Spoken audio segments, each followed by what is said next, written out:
Hey everyone, how's it going today? It's JG here with Earth-5D University, back for another teaching. You are the light, the path, and the way forward, friends. Welcome back to the channel. So happy you're here today, friends. It's always so hot in Florida. That's why I don't have a sweater on and big clothing. So I'm not complaining about the weather. I'm so grateful for living in this state and having this heat. I can always travel to cold weather and enjoy the heck out of that too. Just as into snowboarding as surfing. So guys, I wanted to talk today about heartache. Not a fun topic. However, it's fun to get through it, and it's fun to have love in our lives. It's fun to experience the joy of what it means to be free to love, right? Free to open our hearts and not have a heart lockdown. That Kanye song, Love Lockdown, that was an old school one, but man, that one hits home. If you are a highly sensitive person, if you are an empath, very often we carry childhood wounds way past childhood, way into our adulthood. And oftentimes the scars that we experience as adults is literally pain from our childhood that we've just been carrying around subconsciously in our pain body, in our energy field. And humans are just really learning what it means to be a human. And a lot of times modern psychology just didn't quite do it right.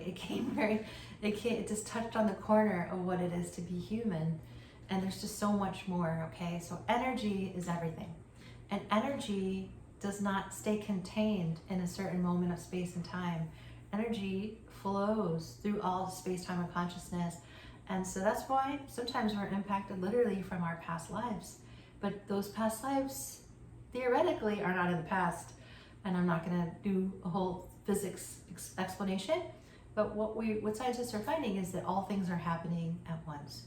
And so as a human, in our minds, sometimes we have to think in chronological order because that's the way our lives are set up, right? There's time, there's such a thing as time, there's such a thing as what we think is of as a beginning and an end.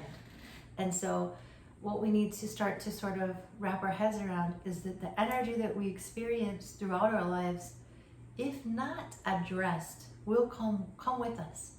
And so what I wanted to start out with here is that I do feel like, and I feel Spirit's guiding me to acknowledge and to sort of to bring it on the table as a discussion. These are discussions too, right guys? I want this to be interactive. This isn't just me like, hitting the, saying that this is absolute truth. This is about discussion and discovery. So what we want to start to discover is how energy impacts us throughout our lifetime. So it might seem like sometimes as an adult that you get hit with like this crazy energy and you're like, where did this come from? And it could be from a relationship. 9 times out of 10, it's from a person at work, at school, a family member, a lover triggers you. And you're like, oh my God, why am I so triggered, right? I'm like, I want to climb the walls. I'm super triggered. I want to go off. Why? So these are like tiny gouges from childhood wounds. And it's important to, number one, acknowledge that our hearts have pain in them. There ain't a person on this planet that could say otherwise, right? How do we deal with that pain? A lot of times we run from it, right?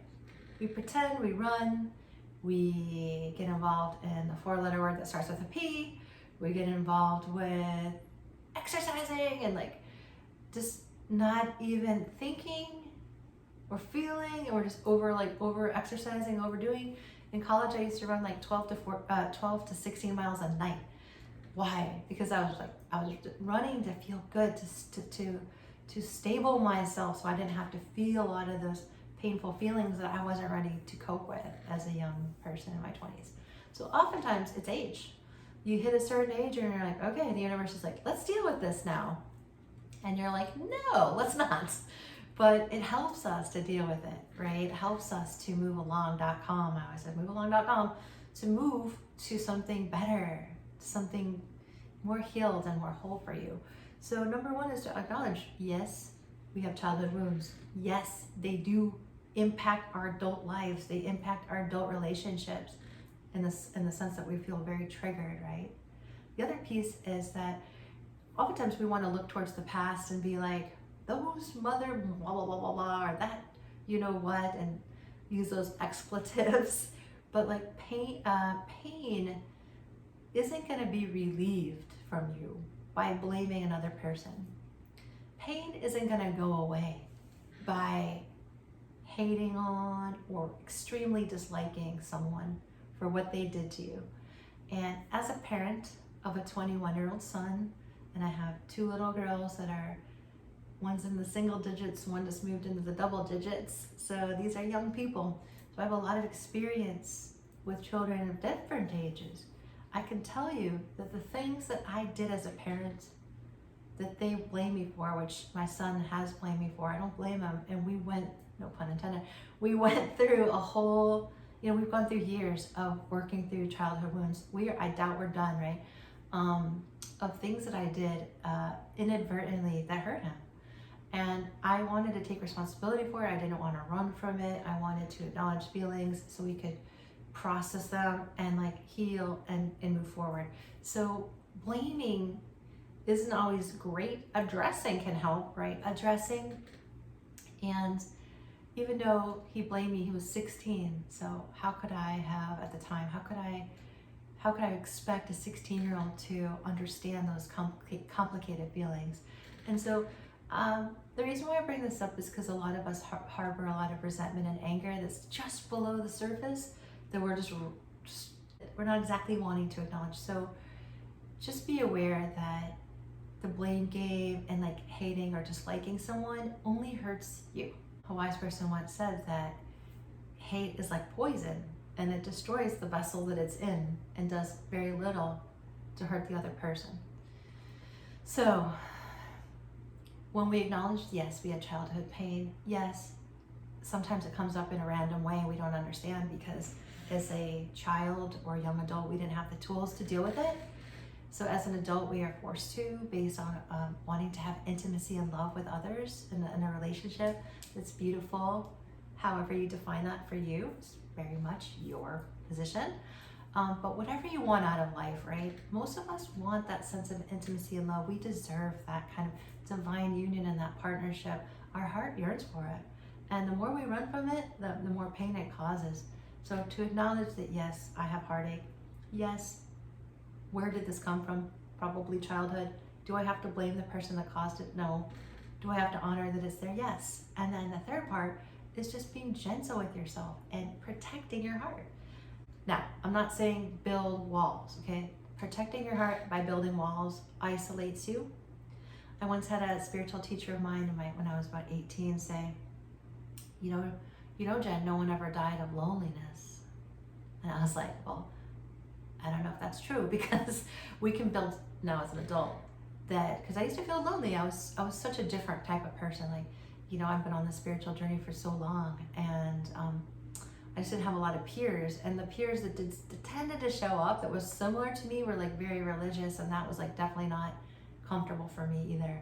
And so I was alone a lot, which I enjoy. However, eventually we have to merge. We want to not isolate ourselves, but to integrate our lives with others.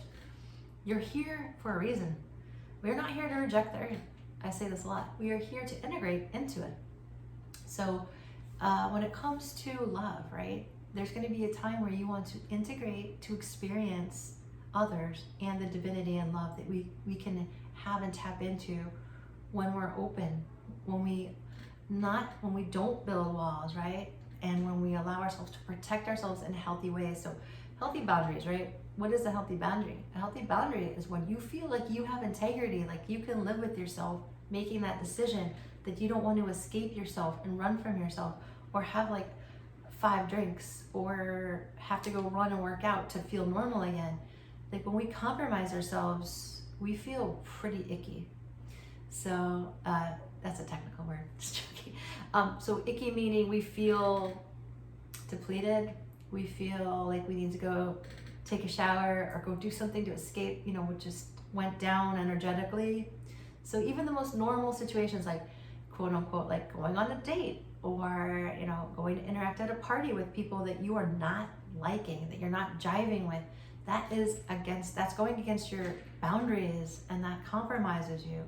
So this third element of mending a wounded or broken heart is to protect yourself by making choices that support your integrity. You don't have to throw yourself to the wolves, right? It's not required of you. None of that is required of you. You're not required to throw yourself to the wolves. And I have so many examples of this because I feel like I've lived so many lifetimes in one. I was married when I was 27, right out of college, thought it was the right thing to do. Beautiful guy, engineer, stable, loving, not in love though. So I had a big wedding, and I remember we were in couples therapy, and Mike at the time we got married in Illinois because I'm from a Chicago suburb, and he wanted to have a reception for us in upstate New York where he's from. And my therapist, I just didn't want to go. And I felt overwhelmingly like I just didn't want to go. It just felt so I just didn't want to do it. And it was just a huge sign that like things were headed towards like this wasn't the right choice for me. But she said, you know, if you don't want to go, you should not go. And I was like, what? This is so crazy. Not show up to my own wedding reception, right? And basically, yeah, she was like, no, don't go. So I had to tell him no, and then, I mean, obviously from there, the writing was on the wall. Could I have stayed married to my whole life to someone that I wasn't truly in love with, but I liked the idea of being married to? Yes, and a lot of people do that, but I did not do that. And so I had to make the painful choice to follow what my authentic self wanted, going through the pain of it, but finding integrity and authenticity in my choice. And so the way we can heal is by being gentle with ourselves, by being accepting of how our heart feels, to acknowledge that it's hurting at times, to nurture that by not running from it, by listening, and by honoring our authenticity, to set healthy boundaries. And as an adult, this is a really good place to start to heal your heart. If you need help healing your heart, if you want a relationship, feel free to reach out to me. I do take spiritual coaching clients. I am creating a lot of courses right now that I'm really excited about that I'll be launching soon to help you. But this is where I'll leave it for today, okay, guys? Short and sweet. I love you guys. I am praying for you, that my intention for you is that you are able to acknowledge the discomfort in your own heart and realize that it's not your fault, there's no one to blame, and that it is your job and it's your time to acknowledge it and to be tender and gentle with yourself and protect yourself in ways that are healthy. Okay? So much love and light, guys. Take care.